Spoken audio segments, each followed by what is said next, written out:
Okay, thank you everyone for watching these video tutorials. This is Kamya Simon Peter, and then this is the female character modeling part 7, and I'm modeling the head. Well, there are very many techniques that can be used to model the head, but then I think this will work for us because I've been using this technique for about 2 years now. I got it from YouTube.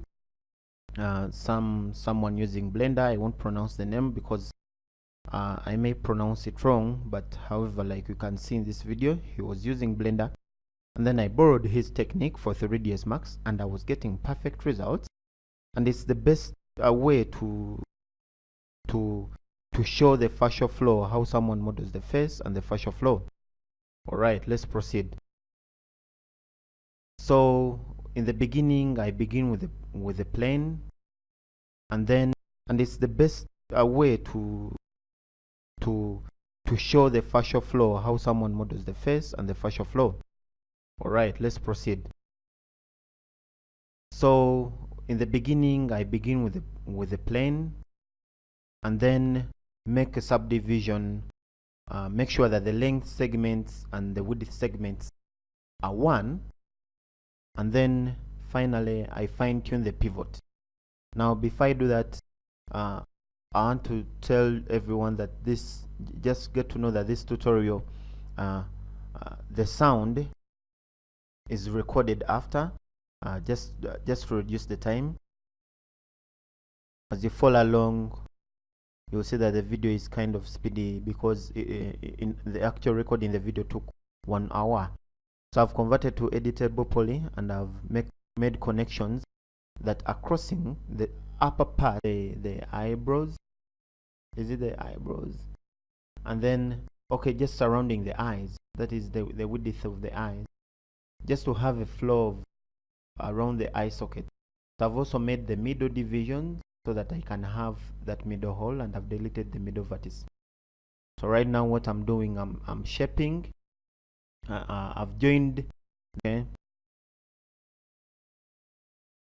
right here you're going to see that I've joined the 3 corners by welding them so that I can have a loop. Now the first thing that you're supposed to have around the eyes is a goggle shape.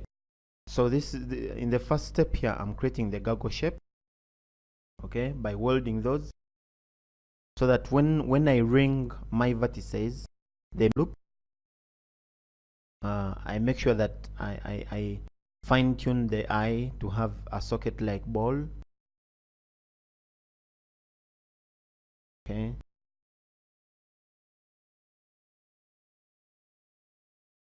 so I'm also fine-tuning in the side view to make sure that each vertex can get in the right place it may have to be.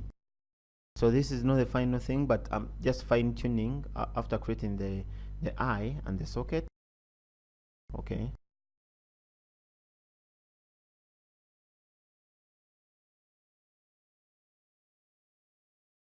so I'm moving different vertices to fit them in position.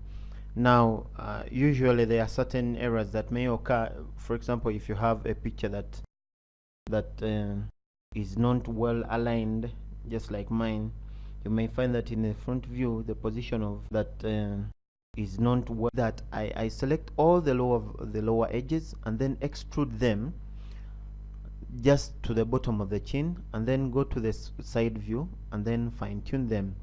Now if any case you're having problems with the orthographic view, like for example you are in the left view, and then you try and by mistake you do an orbit, it will turn to the orthographic view.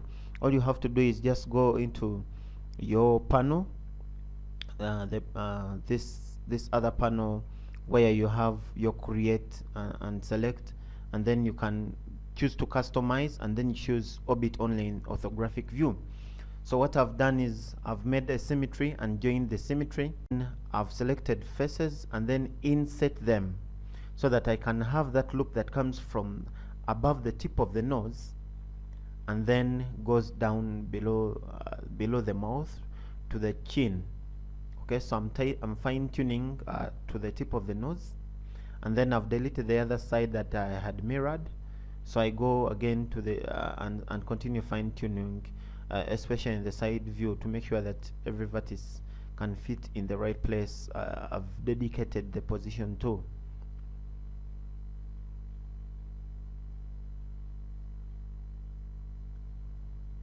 I've made another connection to cut another edge loop just above the tip of the nose, and that is the edge loop that will cater for the cheeks. Okay, for the cheeks, and that loop that goes around the cheeks, and then it goes below to the tip of the chin. Okay, so you kind of have certain loops, and that's what I was mentioning as the fascial flow. So I've done another ring, I've done another symmetry, and then I want to get the mouth. So I'm supposed to have a flow that comes from the lower part of the nose and then below the mouth.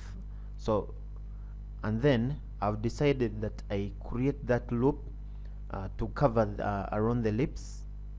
Okay, and I've added some edge loops. So the loop that covers around the lips, edge loops. So the loop that covers around the lips will be so essential, because when I want to make another ring, I'll have already a definition to make that ring for. But that ring that goes to the lips comes from below the tip of the nose, just below the nose, below the, is it the nose holes, nostrils, whatever you can mention. So I'm fine tuning again in the side view. Okay, I dedicated this tutorial to run about 20 to 25 minutes. Otherwise, if it gets so long, it will become boring. I'm very sure you'll love this kind of technique. I was looking for a better technique, and this, look where I found it from Blender. So I've created another edge loop. Okay, just below the tip of the nose, the mouth. I want to assure everyone that these techniques will always be the same, whichever software you're using. Take for example, I borrowed it from someone who was using Blender. Maybe someone using Maya will use the same technique too. What matters is the edge flow that this technique provides you. Okay, so I've changed the color bit, and then I'm making a mirror, so that I'm making a symmetry so that I can have a target weld. Now in any case, you're having a symmetry and it is really not going the right way, it means you have to shift your pivot to go where you want the mirror to begin from. Otherwise, I find it very disturbing if people have to shift the mirror axis all the time.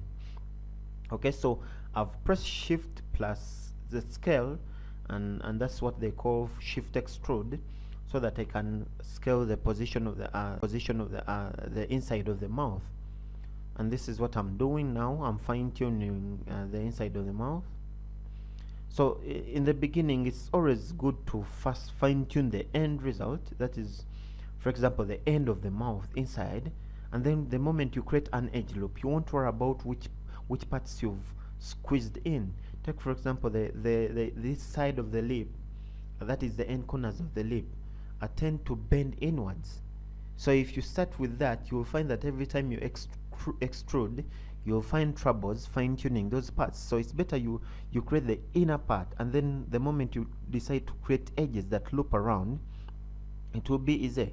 So I've deleted the other part of the symmetry. After collapsing it, I've deleted the other part of the symmetry, and now I'm creating edge loops that I'm now fine-tuning to make the better part of the lips. Please,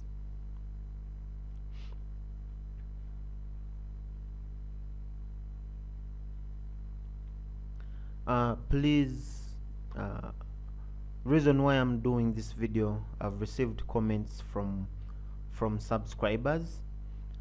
If you don't like a video, subscribe or comment. I'll never know if the video series really works for you. I'll be reluctant making more videos. What's the reason of having very many videos on the space of 15 GB that I'm given on my Gmail?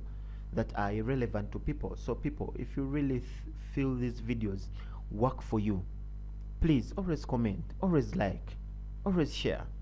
Okay, so thank you so much my subscribers for reminding me that these videos are relevant for you. So I've made a chamfer of the edge loop that is at the, so that I can have a crease around that area. So when I make a symmetry, I go out of X-ray mode by pressing Alt X and then add the turbo smooth. You can see how the lips look like now. Okay, so if you want to use the X-ray mode still, you have to press Alt X. And now you can also have to use layers or the scene explorer to do very many things. Now I've gone to the eyes, I've made a border around the eyes and shift extrude. That is by pressing shift and then either move or scale or rotate. It will give you those, and then I'm fine tuning those edges that loop around the lids, the sockets of the eyes. Okay, so please subscribe, please like, please comment. If I don't have likes, if I don't have subscribers, my videos won't be put among the list when other people are looking for the same solution that you found out. So please like, dislike, comment. I'll get to know, I'll get what you feel, and then I'll tune to whatever you feel. But remember, I'm not paid for making these videos. So if I feel I'm making something that is relevant to people, then I won't continue making, because I'm earning nothing. See, no one wants to make without a gain. The only gain I can get from you is you people subscribing, commenting, and liking. Okay, like you've seen now, I'm fine tuning the eyes, and then people also watch out for the tutorial of how I will place the eyes to better the eyeballs. Okay, the actual eyes. There's a better technique I have for that. Okay, so I'm fine tuning the eyelids, that will help in the blinking. Okay, this whole tutorial took 1.5 hours. So I'm working now on the nose loop, and now I'm making a cut around the nose loop, and the 4 parts where you see I end the loop, I cut the loop that I bisect, and then the edge loop doesn't continue towards the other part of the head. That part is very important, especially in expressions. For example, when someone is angry, that part is one of the vital parts that will make better folds. Okay, so I'm cutting to make the nostril, or that hole around the nose, and then I'm fine tuning it in the side view. Remember, it looks down, so it's very important to always visit both views. Okay.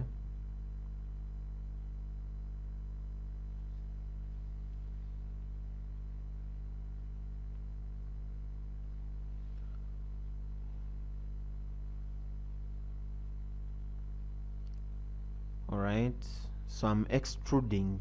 I extruded with a bevel inside, and you always delete that cap that is created, because if you don't delete it, you'll find very many problems when you're doing the UVW map. So it's better you have it as an open edge.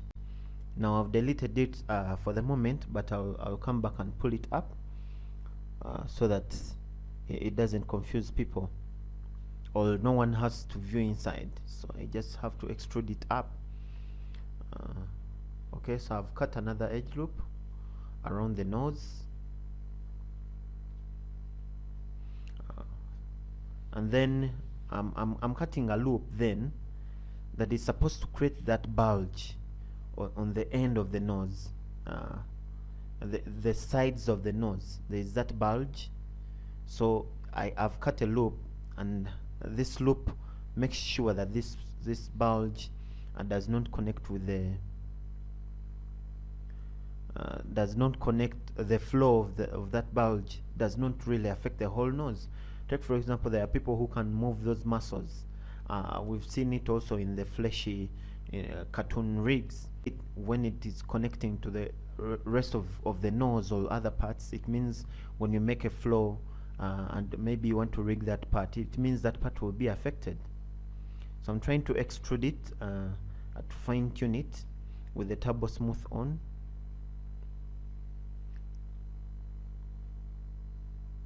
Okay.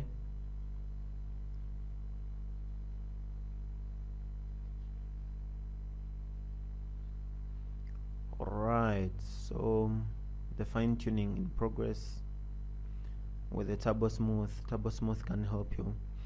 Now, the number of edges you decide to cut, it's up to you. But in most cases, you really need to first have a small the mattering edge flows, and then you fine tune them and add loops later. Now I've shift extruded the rest of the part apart from the other part of the extruded the rest of the part apart from the other part of the goggle face, and now I'm fine tuning. Okay.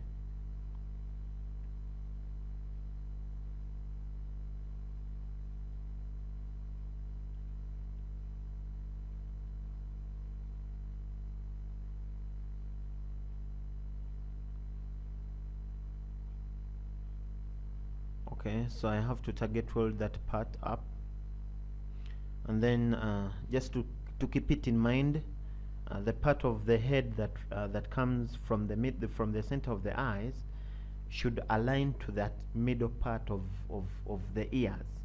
So where your ear hole is, exactly that's where that part should align to. So it can, some of the people have it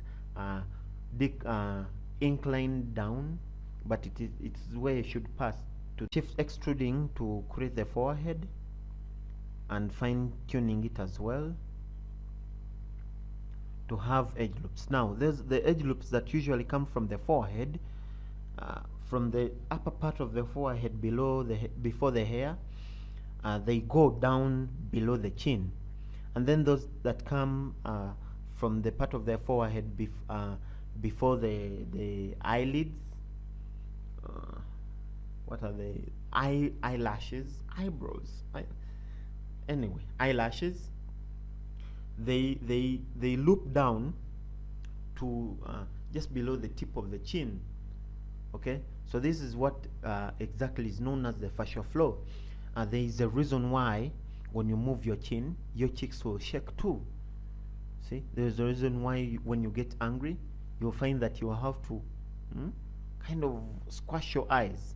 So if you have a wrong fascial flow, especially people who teach themselves the software without going through the basics, see, you'll really have wrong muscle movements. Okay,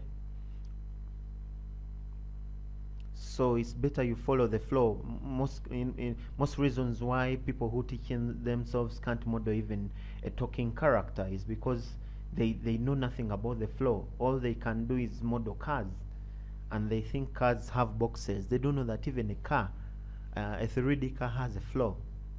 So please, if you're that kind of a person who teaches yourself, there are very many. I suppose you go to the Autodesk tutorials, and you'll see there my actual beginning of loving 3D. I went through the Autodesk tutorials. I couldn't imagine how whatever good thing I could create, it was really awesome. Okay, now to create the rest of the head, I've created a tube. Okay, and then I've added a Spheri modifier on top of the tube so that it becomes spherical, and then I continue bisecting. So I've scaled it right now so that it can fit the shape of the head, and also moved vertices to position them well. So I've also deleted the front part because I already have the front part of the face. I want to create the back, and then I've added more edge loops and fine-tuning them, as you can see. Okay, So I'm attaching this head now. First of all, let me delete the symmetry of the back box that I've created. So I'm attaching this head to the box that I've just created. Okay. So right now, all I have to do is make sure I have good edge loops, and that's what I'm looking at right now. Okay, the first thing I need to do is make sure that the middle of the eye, the cross of the eyes, should really align with the middle of the head, and that's what I've done. Okay, you can now cut more edge loops so that you fine tune these parts. Okay, there is no way you will start with a perfect model. There is no way. It's the fine tuning after getting the right loops that creates a perfect model. And one thing I also discovered is whenever I create my models, they are lookalikes, but until I add ears, I may not know if it really does. So you see, I'm adding more loops for the eyes and the eyelids so that I can fine tune a good ball and socket movement. I can fine tune a good ball moving in the eye sockets. Okay, so now we can also see a way of making sure that the too many loops that come from the forehead do not go to the back of the head and that's how I'm excluding that. That's how I'm terminating those vertices by making sure that the loops go around the head, go around the forehead of the head than going around the head. Otherwise, if I have many, they will affect, because the more the edges that are close, the more loops that I'll have that will be relevant. Okay, so look at how I'm cutting to make sure that I terminate the four. Look at how I'm cutting to make sure that I terminate the four vertices. Okay.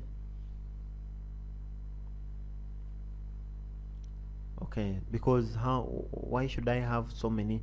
In fact, whenever you're creating these edge loops, consider the parts that are going to move most or fold most. Those are the parts that should have a good number of loops. But come on, unless you have a character where the middle of the head is supposed to move, in case maybe the character was an alien, and maybe you're going to place a muscle, because aliens usually have bald heads, huge heads.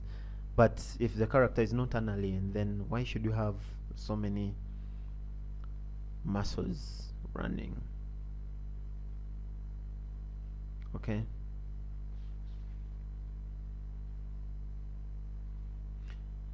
still I want to remind you that in this tutorial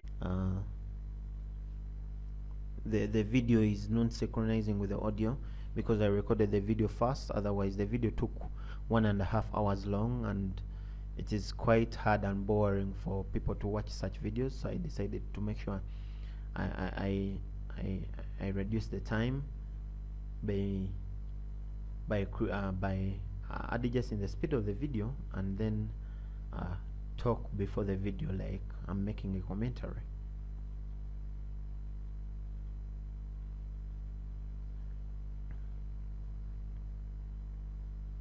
Alright, so that's the shape of the head I have. I've turned on Turbo Smooth. You can see, so I can really do some fine tuning here. Now, someone asked me if I can do these things without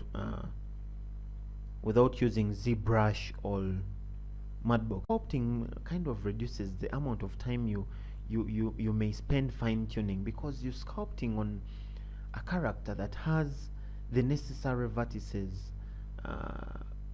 in ZBrush.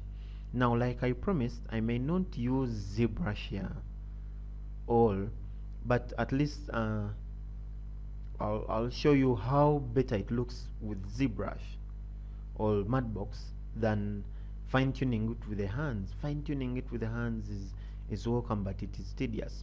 Now, like I said, I always add ears to make sure that my character somehow resembles. Otherwise, if I don't have the ears added, it usually feels to me like as if it doesn't resemble the final piece. But you can see it really resembles the final piece. You can see. I just need to add more fine tuning, maybe hair or something like that. But if you put these two close to each other, or something like that. But if you put these two close to each other, you can say.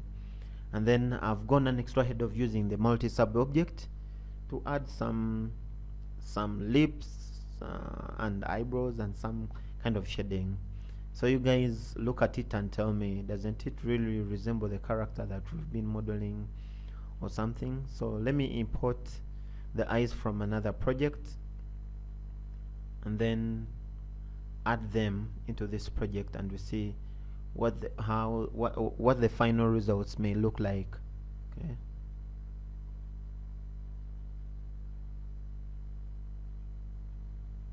Okay, so I'm importing eyes from my lizard project.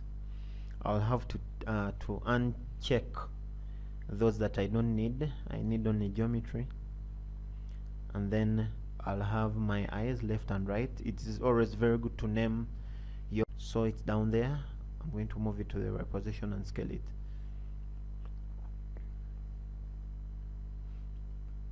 Okay, please put in the comment section if this tutorial is helpful. Like, share, and also tell me what you feel. As well, you can also tell me that does it really look like the final character, I mean the modeled female face. These images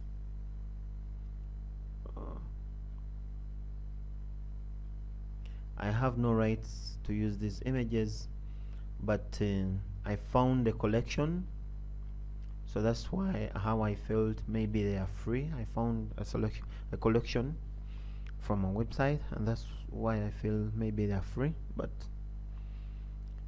please, I'm using them for tutorial purposes. Okay, and in the future I'm going to okay, and in the future I'm going to shade this head, color it up, and then we really see what the final result will look like. Okay, so let me add the material to the eyes. Okay, and then we see.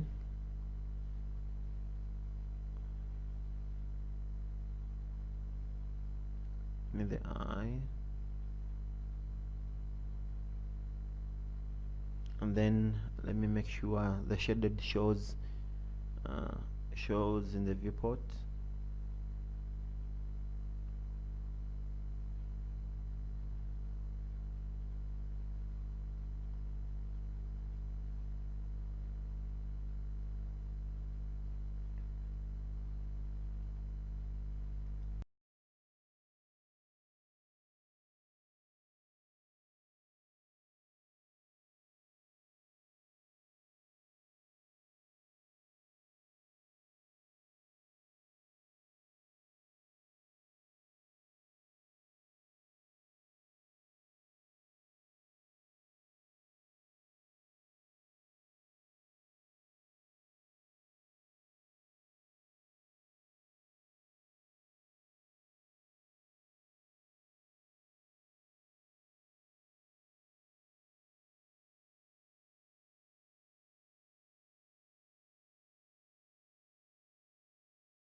Thank you so much for watching this tutorial. My name is Kamya Simon Peter. Remember to subscribe